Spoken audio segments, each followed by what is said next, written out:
കന്നിക്കൂറ് ഉത്രം നാളിൻ്റെ ഒടുവിലുള്ള 45 നാഴിക അത്തം, ചിത്തിര നാളിൻ്റെ ആദ്യ 30 നാഴിക ഇവ ചേർന്ന കന്നിക്കൂറുകാർക്ക് ഇപ്പോഴുള്ള സമയം ഗുണദോഷ സമ്മിശ്രമായിരിക്കാനുള്ള സാധ്യതയാണ് ഉള്ളത്.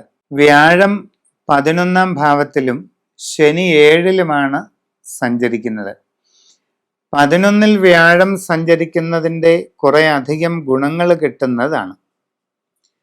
സാമ്പത്തികമായി വളരെ അനുകൂല സാഹചര്യങ്ങളുണ്ടാകും, ധനപരമായ നേട്ടങ്ങളുണ്ടാകും, പല കാര്യങ്ങളിലും ഒട്ടേറെ ഗുണാനുഭവങ്ങൾ കിട്ടും. പുതിയ ജോലിക്ക് ശ്രമിക്കുന്നവർക്ക് ചിങ്ങമാസത്തിൽ തന്നെ അത് ലഭിക്കാൻ സാധ്യതയുണ്ട്. ആഗ്രഹിക്കുന്നത് പോലെ നല്ല ജോലി കിട്ടാനുള്ള ഒരു സാഹചര്യം ഉണ്ടാകും. വിദേശ തൊഴിലിനു വേണ്ടി പരിശ്രമിച്ചു കൊണ്ടിരിക്കുന്നവർക്ക് അതിനുള്ള സാധ്യതയും കാണുന്നുണ്ട്.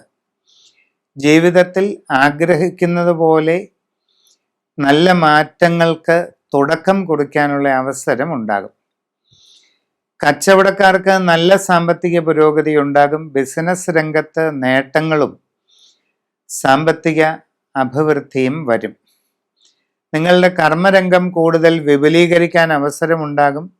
നിങ്ങളുടെ ബിസിനസ്സിനെ വ്യാപിപ്പിക്കാനും കഴിയും. വിദ്യാർത്ഥികൾക്ക് പഠനകാര്യങ്ങളിൽ വളരെ പുരോഗതി ലഭിക്കുന്നതാണ്. കുടുംബത്തിൽ സ്വസ്ഥതയും സന്തോഷവും നിലനിൽക്കും. വിവാഹ കാര്യങ്ങൾ ചിന്തിക്കുന്നവർക്ക് ഈ ചിങ്ങമാസത്തിൽ തീരുമാനമാകാനുള്ള സാധ്യതയുണ്ട്. പരീക്ഷകളിലും ഇൻ്റർവ്യൂകളിലും മറ്റും പങ്കെടുക്കാൻ ഉദ്ദേശിക്കുന്നവർക്ക് അത് വിജയം നേടാനുള്ള സാധ്യതയുള്ള സമയമാണ്. വേണ്ടതുപോലെ ശ്രമിക്കുക. ഗൃഹനിർമ്മാണം നടത്തുന്നവർക്ക് അത് പൂർത്തീകരിച്ച് താമസം തുടങ്ങാനുള്ള സാഹചര്യവും ചിങ്ങമാസത്തിൽ അനുകൂലമായി വന്നേക്കാം. പുതിയ ഗൃഹവാഹനാദികൾക്കുള്ള യോഗവും കാണുന്നുണ്ട്.